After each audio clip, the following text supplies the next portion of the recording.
Welcome to the Dinosaur Review for Kids podcast, a show all about reviewing dinosaurs on a scale of 1 to 10 fossils before only the elite terrible lizards make it into the prehistoric cage match.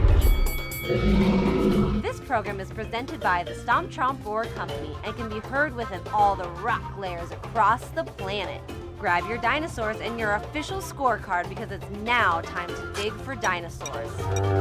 Here's your Mesozoic host, Dinosaur Ranger Anthony.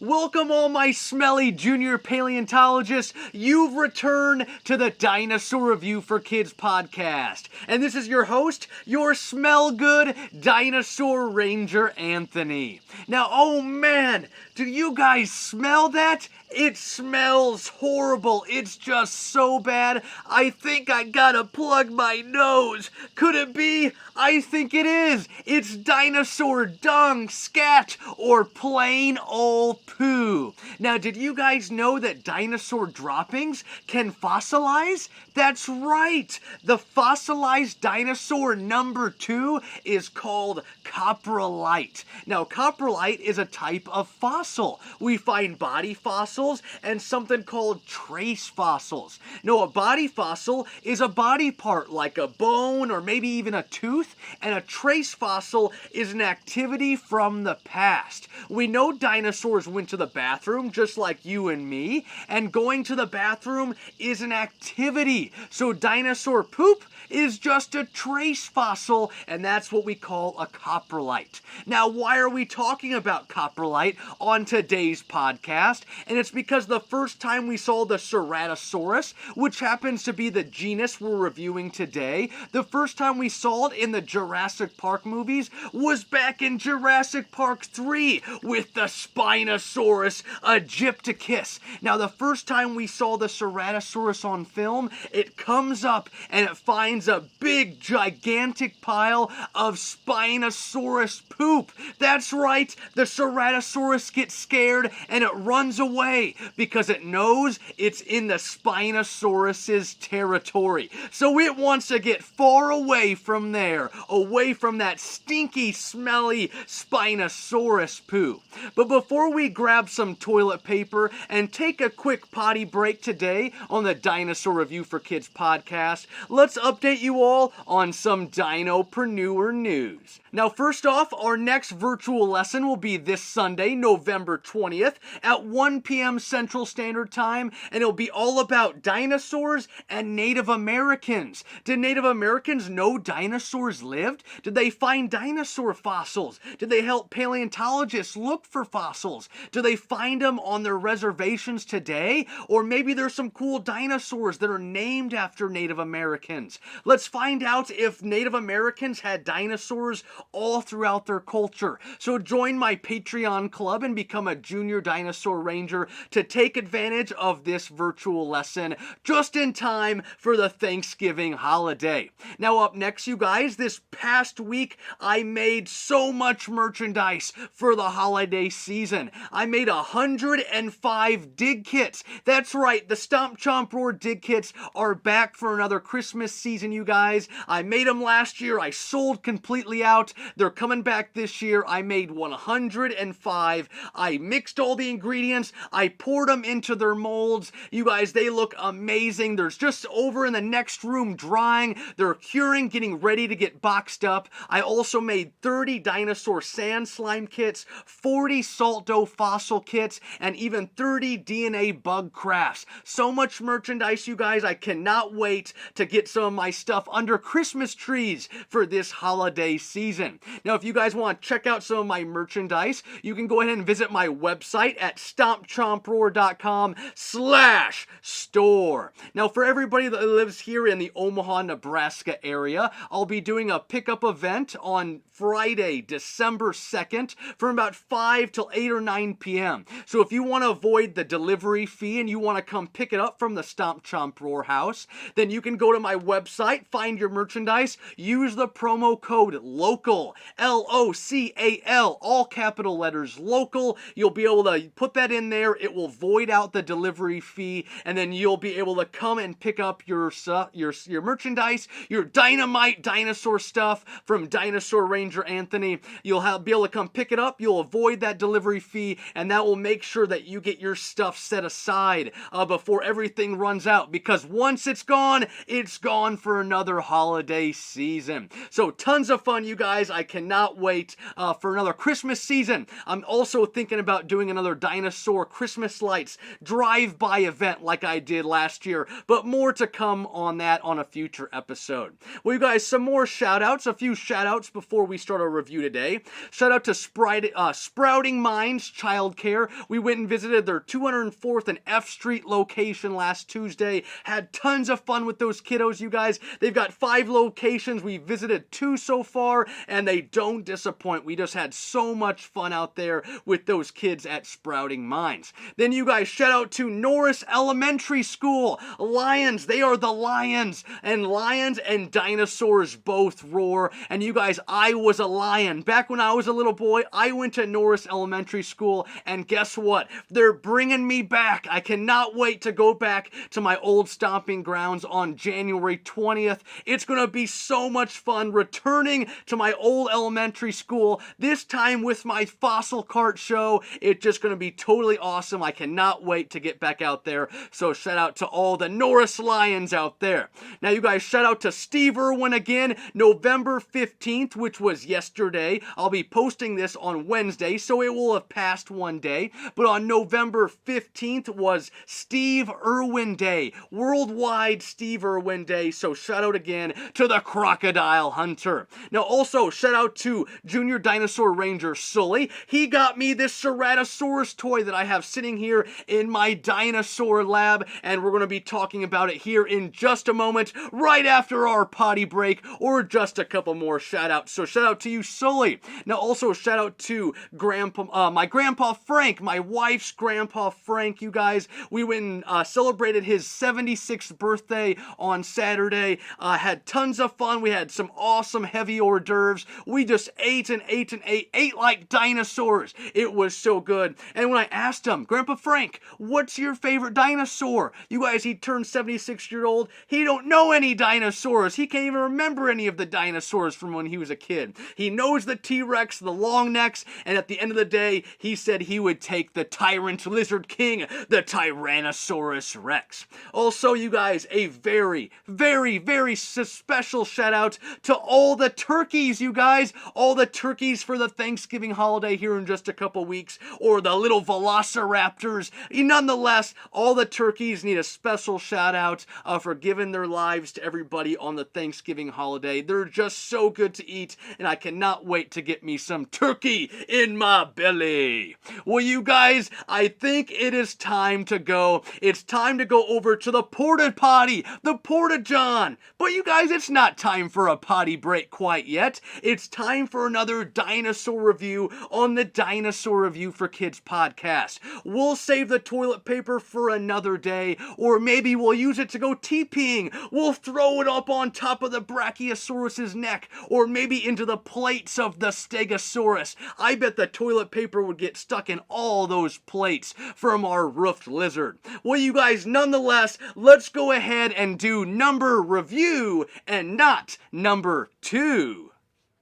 Here we are, everybody. Today's genus is the Ceratosaurus. The Ceratosaurus. And this dinosaur's name meaning is horned lizard. The Ceratosaurus horned lizard. And maybe it's because it has a horn on its head, and we'll talk about that in just a moment. But what dinosaur order is the Ceratosaurus? This one, everybody, is a Saurischian. It's a lizard-hipped dinosaur, a Saurischian. Then it falls in that theropod subgroup. Those are the bipedal, walking on 2 legs, carnivores. They're eating all kinds of meat. It's just like a Tyrannosaurus rex, an Allosaurus, Spinosaurus, Velociraptor, velociraptor, those are all theropods. And then our Ceratosaurus falls into that ceratosaurid family. So a Saurischean, a theropod, and then a ceratosaurid. So how big was this dinosaur? How big was the Ceratosaurus? Its length, its height, its weight. Well, this theropod type dinosaur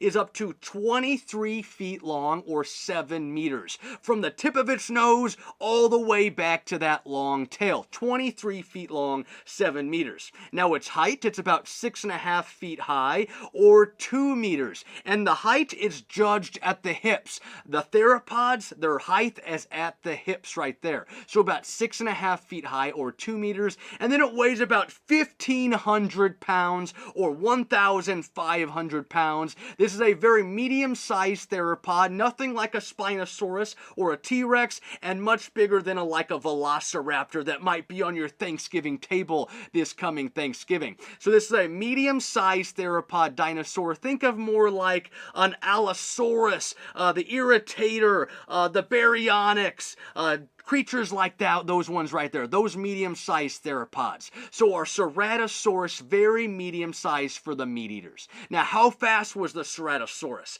This one's coming in about 20, maybe even close to 30 miles per hour when we're clocking it with our speed gun. It's a bipedal creature, like I mentioned, walking on 2 legs, stomping all throughout its environment with those 2 big feet, you guys. Now, what was some of the characteristics? Its weapons, its defense items. What was it using? What did it look like back during the Mesozoic era? So our Ceratosaurus, everyone, has a 22-inch skull. So just about 2 feet in length is the size of its head, its skull. Now they have a deep jaw and long, some up to 7-inch odd blade-like teeth. So they have very odd-shaped teeth. I've seen very small teeth in the front. They get bigger as they go back into the middle section of teeth, and then they get smaller again. They're all very odd-shaped, very weird-looking teeth for our Ceratosaurus. Now, what sets it apart and what gives it its name, its horned lizard, is that rigid, like 5-inch horn on the middle line of their snout. So up there on the top, in the middle of their skull, that midline of the head, they have a 5-inch horn, you guys, and that was their horn. They're the horned lizard. It's very rigid, you guys. Not sure totally what they're going to be using it for. Maybe a little bit of a weapon, maybe getting some of the other dinosaurs, maybe more of just mating display, attracting a mate with their horn. Maybe they can tell each other apart a little bit between their friends and family members, and maybe even some interspecies fighting. Maybe they were hitting their heads against each other a little bit, kind of rubbing their horns against each other, fighting for maybe a mate or to be leader of the territory. So they have that 5-inch horn up there on the midline of their snout, and it might have even been covered in keratin, like our fingernails. So fingernail keratin might have covered the horn up there, made it really sharp, and maybe it would have even made it longer than that 5 inches that we see from the bone of the fossilized bone of the horn. Now they have small semicircular horns over their eyes for protection, kind of like we see on the Allosaurus. Remember, this is kind of very Allosaurus-like. So they have that horn on their midline, then they've got up there above their eyes those 2 little horn-like semicircular horns, probably a little bit of protection, a little bit more display, telling each other apart and all things like that. Now they also have small osteoderms. Osteoderms are what we like to see on our Ankylosaurus going on their backs. Our Ceratosaurus right here, they go down the midline of their neck, their back, and their deep tail. So they have those osteoderms going down their backside, probably a little bit more for display as well. They're probably not going to be using it too much for protection. I don't see very many of the other meat eaters coming and trying to bite onto their backs. They're not big enough to be like plates like the Stegosaurus, so they're not going to defend your back from any kinds of bites. So it's probably just a little bit more for display, those osteoderms. Now they have very short forelimbs, or their front on arms, but they're still functional. They're not like T-Rex arms, and they're nowhere near Carnotaurus arms. So our Ceratosaurus arms are still very functional. Might have been able to use them to get a little bit of prey, but they're mainly going to be using those jaws, getting those teeth sunk into their prey. Now they have 4-fingered claws. That's right, we see dinosaurs with 2-fingered claws. We see dinosaurs with 3-fingered claws. This one has 4-fingered claws. They're almost human. They almost have 5 fingers. So this one has 4-fingered claws. Very unique. We don't find very many 4-fingered clawed dinosaurs. And our Ceratosaurus is repping that 4th finger. Now they have a very powerful back legs, as I mentioned, for running on that bipedal stance as they're hunting for all kinds of food. They have a long tail back there that's helping them keep balance as they're hunting, looking for all kinds of meat, all kinds of food to be eating as they're hunting all kinds of things, maybe just running around their environment. And they have around 70 vertebrae, or the backbones, that go from their neck all the way down their back to their long tail. So you guys, when did this dinosaur live, and how long did the Ceratosaurus species live back during that Mesozoic era? So our Ceratosaurus here is coming in the fossil record about 161 to 146 million years ago during the late Jurassic period. Now it was found in western United States of America, in Colorado. I believe I saw some of Utah. Now they also say Uruguay, Tanzania, and Switzerland, or a few other countries that might have Ceratosaurus fossils, but some paleontologists are skeptical that those are actual Ceratosaurus fossils that they find in those other countries. But for sure we find it here in North America, Colorado, Utah, in the United States of America. Now it was found back in 1883 in Garden Park, Colorado, and it was named back in 1884 by one of the Bone Wars paleontologists, O.C. Marsh, named and discovered this Ceratosaurus right here. Now the holotype, or the very first fossil found,